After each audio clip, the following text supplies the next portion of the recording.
যে বাংলাদেশে ইসলাম ইসলাম ইসলাম করে ফেনা তুলে ফেলেছে। আমি দেখলাম একজন বক্তব্যে বানরের চাইতো মাথা দুলাচ্ছে বেশি একটা দলের সেক্রেটারি জেনারেল ইসলাম ইসলাম বলে। সে যদি ইসলামকে বিশ্বাস করে, আমি স্পষ্টভাবে বলতে চাই ইসলামে নারী নেতৃত্ব হারাম, ইসলামে ভোট হারাম, ইসলামে গণতন্ত্র হারাম, ইসলামে এইগুলো করা যাবে না। আসিফ মাহমুদ যিনি একজন উপদেষ্টা, তার বাবা একজন শিক্ষক, সে এখন মানুষ গড়ার কারিগর না হয়ে সে এখন অবৈধ অর্থ গড়ার কারিগর, সে সন্ত্রাসী লালন পালন করার কারিগর, দখলবাজদের কারিগর। একজনে তার অঞ্চল ভিত্তিক তার বাবা কাজ করতেছে, আর একজন সারা বাংলাদেশকে মনে করতেছে তার বিরুদ্ধে হাজারো অভিযোগ হওয়ার পরও কেন যেন এই সরকার কোনো কিছুই বলতেছে না। এমনকি যে বাক স্বাধীনতার জন্য মানুষ আন্দোলন সংগ্রাম করেছে, এমনকি ওই আসিফ মাহমুদও করেছিলেন, সেখানে দেখা যাচ্ছে সেই বাক স্বাধীনতা, তার বিরুদ্ধে কোনো কথা বললে তাদেরকে মামলা দিয়ে জেলে ভরতেছে, মামলা দিয়ে নির্যাতন করতেছে, মামলা ছাড়া মানস্থান দিয়ে নির্যাতন করতেছে। আমি অবাক হই যে সেইখানে অনেক মায়ের আহাজারি, অনেক গরিব মানুষের আহাজারি, যাদের বাড়ি ঘর দখল করে বিভিন্ন রকম সন্ত্রাসী কার্যকলাপ এই আসিফ মাহমুদের বাবা চালাচ্ছে। এখন আমরা আগে সিনেমা দেখতাম বাপ বেটা 420, এ তো বাপ বেটা বড় ডাকাত, বাপ বেটা সন্ত্রাসী, বাপ বেটা দখলবাজ, বাপ বেটা এখন বাংলাদেশকে তাদের মনে করতেছে। এরপরও কেন যেন এই অন্তর্বর্তীকালীন সরকার প্রধানের কানে পানি যাচ্ছে না। আমি বলবো যে এখান থেকে তাদেরকে ফিরে আসতে হবে। আমরা বিএনপি 111 থেকে আন্দোলন সংগ্রাম করে গুম খুন 65 লক্ষ লোকের নামে মামলা, শেষ পর্যায়ে 36 জুলাই আন্দোলনে তো আমরা ছিলাম। কৌশলগতভাবে হয়তোবা স্পষ্টভাবে আমরা দেখাই নাই, কিন্তু এটা আপনাদের প্রমাণিত যে 65 লক্ষ লোকের যাদের সাজা শুরু হয়েছিল, বিচার শুরু হয়েছিল, তারা তাদের সন্তান স্ত্রী নিয়ে রাস্তায় নেমেছিলাম আমরা। সেখানে সাধারণ মানুষ ছিল, সেখানে যারা সাধারণ মানুষ, পাঠাও চালক, রিক্সা চালক, সাধারণ ব্যবসায়ী, হকার, গৃহিণী, তারা ওই আন্দোলনে পানি কিনে দিয়েছিল, বিস্কিট কিনে দিয়েছিল, পাউরুটি কিনে দিয়েছিল। তাদের একটা চাওয়া পাওয়া ছিল, সেটা হচ্ছে যে বাজার দর নিয়ন্ত্রণ থাকবে, সুশাসন, সুনীতি, সুবিচার থাকবে, মানুষ তার গণতান্ত্রিকভাবে ইচ্ছা মতো দিনের ভোট দিনে দেবে, যাকে খুশি তাকে তার ভোট দিবে, নির্বাচিত একটি সরকার আসবে, আইন শৃঙ্খলা বাহিনীর শৃঙ্খলা থাকবে, ঘুষ দুর্নীতি থাকবে না। কিন্তু সেইখান থেকে আমরা দেখলাম যে সেই সময় মানুষজন বলেছিল যে আমরা এক নতুন বাংলাদেশ পেয়েছি, এখন হচ্ছে বাংলাদেশে এক নতুন চাঁদাবাজ দেশ, নতুন এক সন্ত্রাসীর দেশ, নতুন এক দখলবাজদের দেশ, নতুন এক অবৈধ ব্যবসা করার দেশ। বাংলাদেশে দীর্ঘ বছর আন্দোলন সংগ্রাম হয়েছিল যে মানুষ দিনের ভোট দিনে দেবে, মানুষের যার ইচ্ছা তাকে ভোট দিবে, যাকে খুশি তাকে ভোট দেবে। এমনকি আপনারা আরও জানেন যে মরা মানুষ আর ভোট দিবে না, জ্যান্ত মানুষই ভোট দিবে। সেই ভোটকে আজকে এমন একটা অবস্থায় অল্প কিছু সংখ্যক লোক যারা বিভিন্ন রকমের বিতর্ক করে সেই নির্বাচনকে বিতর্কিত করতেছে, বিলম্বিত করতেছে, নির্বাচন যাতে না হয় সেই ষড়যন্ত্র করতেছে। ইতিমধ্যে আপনারা প্রমাণ পেয়েছেন। এখন আপনি কেন করা যাবে না তারও ব্যাখ্যা আছে। আপনার হচ্ছে যে আপনার খেলাফত প্রাপ্ত হবে একজন মুসলমান। এখন যদি হিন্দুরা রাজনীতিতে আসে, সেও তো খেলাফত প্রাপ্ত হতে পারে, তাহলে কিন্তু সেইটা হবে না। অন্য ধর্মের কাউকে তারা নেতা মানবে না, আমির মানবে না। তাইলে এরা যে এই সমস্ত তকমা দিয়ে যে বাংলাদেশে ইসলাম ইসলাম ইসলাম করে ফেনা তুলে ফেলেছে। আমি দেখলাম একজন বক্তব্যে বানরের চাইতো মাথা দুলাচ্ছে বেশি একটা দলের সেক্রেটারি জেনারেল ইসলাম ইসলাম বলে। সে যদি ইসলামকে বিশ্বাস করে, আমি স্পষ্টভাবে বলতে চাই ইসলামে নারী নেতৃত্ব হারাম, ইসলামে ভোট হারাম, ইসলামে গণতন্ত্র হারাম, ইসলামে এইগুলো করা যাবে না। ইসলামের তকমা দিয়ে আমি দেখি যে সেদিন এতভাবে মাথা নাড়াচ্ছে যে বানর কি কতবার নাড়ায়, তার চাইতেও 100 গুণ নাড়াই বলতেছে পিআর পদ্ধতি ছাড়া বাংলাদেশে কোনো নির্বাচন হবে না। এই বানরের মতো চিল্লান, আবার ইসলাম বলেন, লজ্জা লাগে না? সেই দিনই আবার আমি দেখলাম যে ওই দলের নায়েবে আমির আপনার আবু তাহের, সে বলল যে এখানে যে আল্লাহ তাআলা নাকি ওই সমাবেশের ব্যবস্থা করেছে, এবং আরও লজ্জাজনক ব্যাপার ওখানে নাকি ফেরেশতাও আসছে। এখন এই জায়গায় যদি ফেরেশতা আসে, সেখানে তো হিন্দু ছিল, অন্য জোটের লোক ছিল, তাই অতএব তাই এখন হচ্ছে কি যে এই যে মনে করেন আপনি মাথায় টুপি দিবে, কাজ করবে অন্য, হ্যাঁ, কারো মাথার টুপি পরে যাবে। এবং আমি আরও অবাক হই, ওইখানে একজন লোক সে বক্তব্যে বলতেছে যে জুলাই আন্দোলনের মাস্টার মাইন্ড হলে জামাতের আমির ডক্টর শফিকুর রহমান, অথচ কে বলেছে? ডক্টর ফয়জুল হক।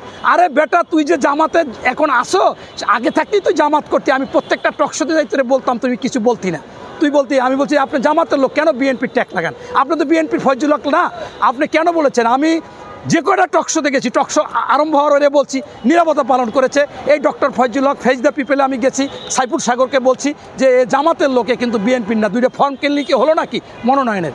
আমি ওই টেবিল টকের হাসিনা আক্তারকে বলেছি, এই ভয়েস অফ পিপলের মনিরকে বলেছি, ওই ইউকে কসবা টিভির সে তো জামাতেরই লোক মাসুককে বলেছি, ওরে বলেছি, সরাসরি 5ই আগস্ট আমরা বাংলাদেশে আসার পরও বলেছি, কোনো কথা বলে নাই।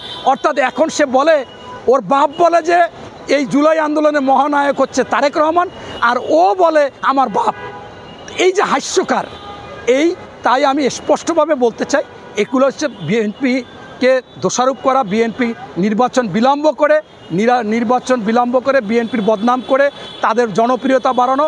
আমি স্পষ্টভাবে বলতে চাই, বাংলাদেশে আজকে আইনশৃঙ্খলা বাহিনীর অবনতি, মব সৃষ্টি এবং সন্ত্রাস, চাঁদাবাজ, দখলবাজ, সিন্ডিকেট, এর সব কিছুর সমাধান একমাত্র নির্বাচিত সরকার। এজন্যই দরকার নির্বাচন। এই নির্বাচন যারা বিরোধিতা করতেছে তারা আসলে ক্ষমতা লোভী, তারা এখন বিভিন্ন জায়গায় চাঁদার লোভী, তারা বিভিন্ন অবৈধ ইনকাম করবে এবং বিভিন্ন পদে থাকবে। এই জন্য যারা এই নির্বাচন চায় না, তারা ওই 52-র ভাষা আন্দোলনের শত্রু, 71-এর বিরোধিতা শত্রু এবং 90-এর শত্রু এবং এই 2024-এর শত্রু। এরা স্বাধীনতা বিরোধী হতে পারে, এরা দেশ বিরোধী হতে পারে, এরা জনগণের শত্রু হতে পারে। তাই আমি ব্যক্তিগতভাবে ডক্টর কাজী মনির মনে করি, মানুষের আশা আকাঙ্ক্ষার মূল প্রতিফলন হবে নির্বাচন, তাদের ভোট অধিকার, গণতন্ত্র দিয়ে। সেই গণতন্ত্র, ভোট অধিকার যদি অপরাধ হয়, আমি এই অপরাধী কাজ বারবার বলবো এবং বারবার এই অপরাধ করে যাব জনগণের জন্য। ধন্যবাদ। 50 লক্ষ টাকা যে সবিনয় আপনাদের মাধ্যমে আবেদন করব, ডক্টর মোহাম্মদ ইউনূস, আপনার কিন্তু আগে বাতাস লাগে নাই, কানে পানি যায় না, আপনার শরীরে এখন একটা ঝাঁকা লাগার কথা। আপনি এই বাংলাদেশে এর উপর প্রধান উপদেষ্টা হয়ে বিশ্ববরণ্য একজন ব্যক্তিত্ব, ডক্টর মোহাম্মদ ইউনূস, নোবেল বিজয়ী, এই চাঁদাবাজ, সন্ত্রাস, দখলবাজের প্রধান আপনি কেন প্রধান বলতেছি? আপনি আজকে এই ছাত্রদের রাজনীতি করার সাহস, উজ্জীবিত এবং সব কিছু দেখিয়ে, পথ দেখিয়ে আপনি ক্ষতি করেছেন শিক্ষা অঙ্গনের। আপনি আজকে বাংলাদেশের মেধাশূন্য অবস্থা।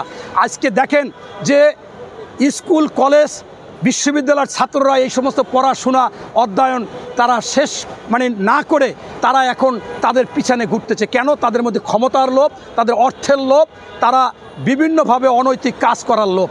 আমি জাতির বিবেক, আপনারা সাংবাদিক, আবার শিক্ষক, আবার যারা বড় বড় পর্যায়ে আছে, আপনাদেরকেও বলবো, যখন আপনারা দেখেন যে আসিফ মাহমুদ সে ফুটপাত থেকে জামা কাপড়, প্যান্ট, শার্ট, জুতা কিনে পরতো, সে এখন কোটি টাকার গাড়ি চলে, ফোন কেনে, এটা কোথা থেকে পায়? আপনারা একটু অনুসন্ধান করে যদি আগেই আপনারা বলতেন যে উনি কেন পায়, এই অপরাধ করার সাহস পেত না। এই এনসিপি বলেন, এই আপনার বৈষম্য বিরোধী ছাত্র বলেন, তারা যখন গুলশানে বাসা ভাড়া নিয়ে থাকে, তারা যখন গাড়িতে চলে, তারা যখন বড় বড় হোটেলে খায়, সোনারগাঁয় খায়, রেডিসনে খায়, আপনারা তখন তো বুঝতে হবে যে এই টাকা পয়সা কেমনে আসে, আদৌ কি সম্ভব? আপনারা যেদিন সাংবাদিকরা শুনেছিলেন যে এরা বলে যে তাদের ডোনার আছে এবং একজন দুইজন না, হাজার হাজার ডোনার, একবার শুনি 40,000 ডোনার, এই ডোনাররা কি গা চুলকায় তাদের হালাল টাকা কাউকে দিবে না? আমি বলছি তোমরা ক্ষমতায় যাবা। এরপর ডক্টর ইউনূসের যারা সাথে প্রেস সচিব, এই শফিকুল এই প্রেস ক্লাবে বসে বলেছে নেক্সট প্রাইম মিনিস্টার হচ্ছে নাহিদ। এই ইনিয়ে বিনিয়ে তাদেরকে এই পথে এনে এখন স্কুল, কলেজ, বিশ্ববিদ্যালয় বাংলাদেশে ধ্বংস হয়ে গেছে। মেধাবী ছাত্র আর সেখানে যেতে চায় না, তারা অল্পের মধ্যে নেতা হতে চায়, অল্পের মধ্যে সন্ত্রাসী করে টাকা আদায় করতে চায়, চাঁদাবাজি করতে চায়, এইগুলো করে। এবং এইটার জন্য মূল দায় দায়িত্ব হচ্ছে, দোষী হচ্ছে আমাদের এই ডক্টর মোহাম্মদ ইউনূস। তাই আমি সবিনয় আপনাদের মাধ্যমে আবেদন জানাবো, আপনার শরীরে যদি ধাক্কা লেগে থাকে, আজকে থেকে আপনি নিরপেক্ষ হয়ে যান এবং বাংলাদেশে কোনো দলের প্রতি আপনি আসক্ত হেন না। সে যেই হোক, বিএনপি, জামাত, এনসিপি বা সাধারণ যেই হোক, ও অপরাধী, ও সন্ত্রাসী, ও চাঁদাবাজি, ওর কোনো দল নাই, তাকে ধরে আইনের আওতায় আনেন। ইতিমধ্যে আপনারা জানেন যে বিএনপির ভারপ্রাপ্ত চেয়ারম্যান মহোদয় তারেক রহমান 5ই আগস্টের পরে এই সরকারকে অনুনয় বিনিময় করে বারবার বলেছে সন্ত্রাসী, চাঁদাবাজ, দখলবাজ, সিন্ডিকেট তাদেরকে গ্রেপ্তার করুন, তাদেরকে আইনের আওতায় আনুন। আমার হাতে আছে, আমি বহিষ্কার করতেছি। এই জন্য আজকে আমরা শেষে বুঝলাম যে এই ছোট ছোট বাচ্চারা যে সন্ত্রাসী, দখলবাজি, চাঁদাবাজি করেছে, যার কাছে 2 কোটি টাকার চেক পাওয়া গেছে, তার এফডিআর আছে, 10 লাখ টাকা চাঁদা আনছে, আরও 40 লাখ টাকা আনতে গেছে, এরকম তার যে আলিশান চিন্তা ভাবনা সেইগুলো যে করেছে, এক্ষেত্রে বিএনপি বা অন্যদেরকেও ধরতে ছিল না যে বিএনপি তো হয়তো বা টেম্পো স্ট্যান্ড দখল করে, রিক্সা চালকের কাছে যে টাকা নেয় ছোট ছোট, কিন্তু আমি যাদেরকে দল করতে বলছি তারা তো অনেক অগাধ টাকা চাঁদাবাজি করে। এখন যদি আমি বন্ধ করে দিই তাদের চাঁদাগুলো তো আসবে না। সেই জন্য আমি এখন বুঝতেছি যে তারেক রহমানের কথা, আমাদের বিএনপির কথা আমি কমপক্ষে 100 বার বলেছি এখানে বসে, তারা এই জন্য বিএনপির কাউকে ধরতে যাচ্ছে না। তাই আমি বলবো যে এখন এটা করতে হবে।